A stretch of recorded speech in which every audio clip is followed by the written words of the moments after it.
Welcome to DAUCHSY Meditations.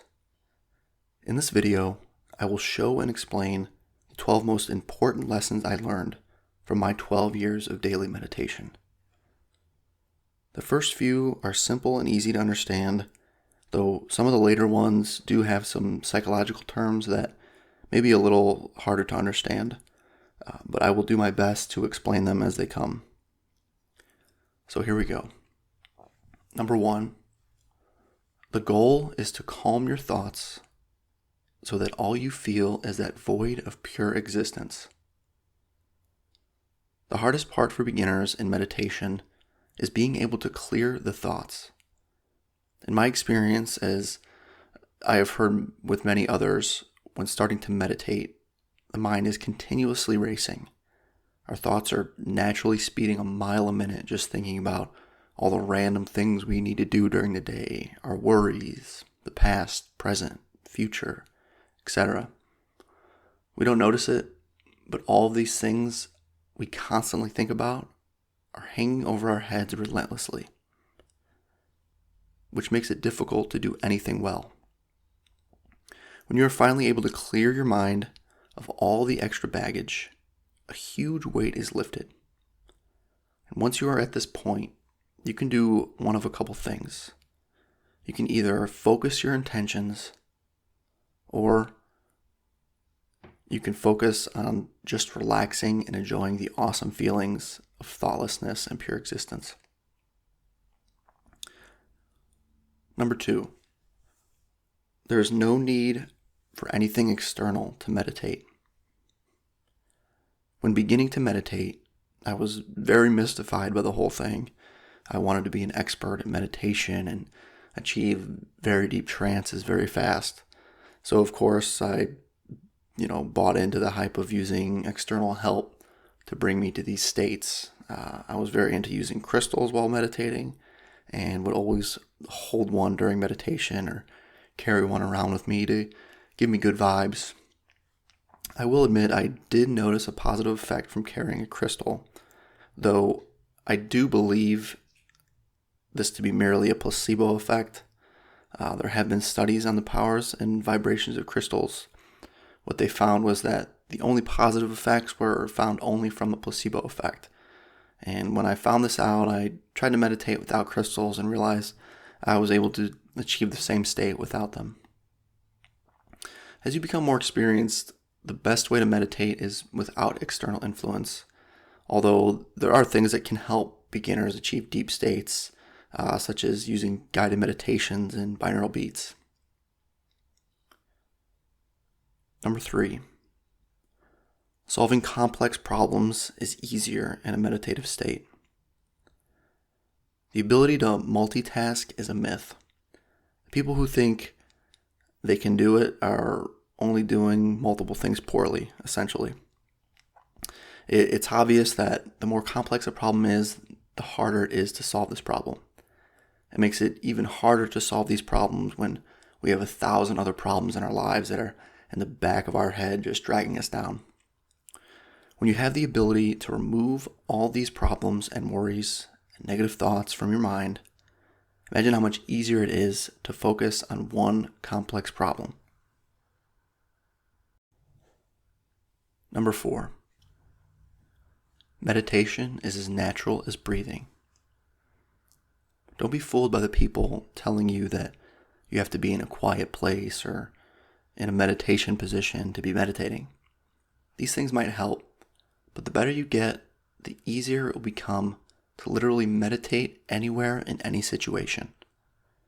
As long as you can breathe, you can meditate.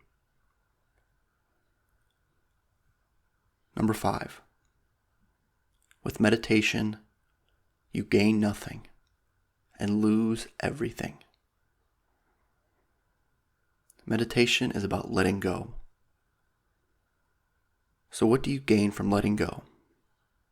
Nothing. And what do you lose?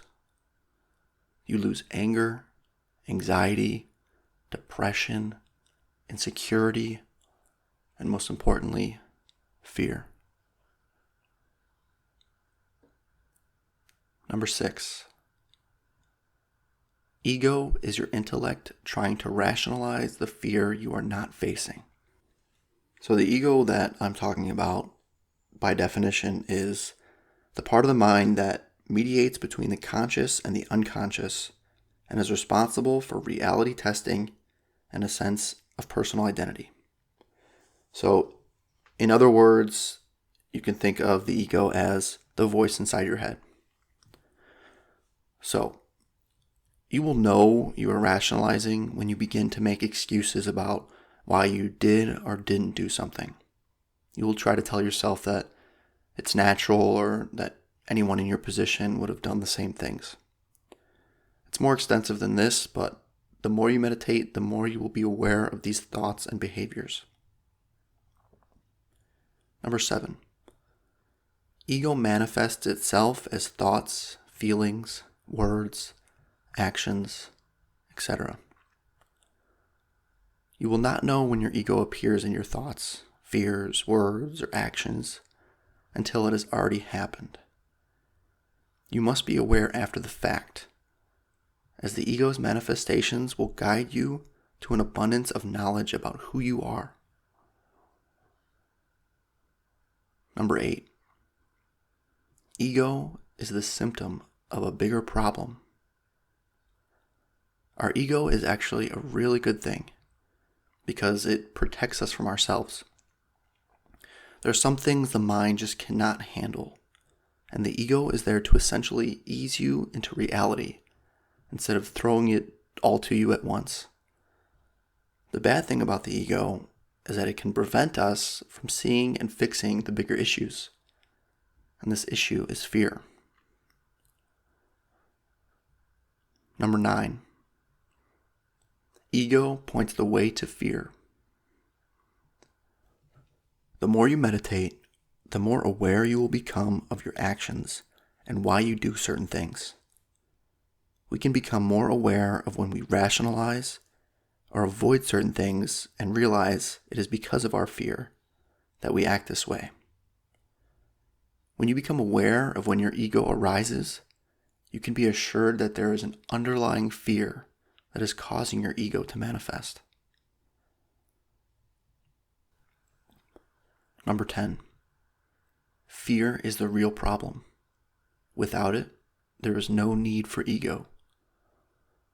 If we truly had no fears, the ego would not exist.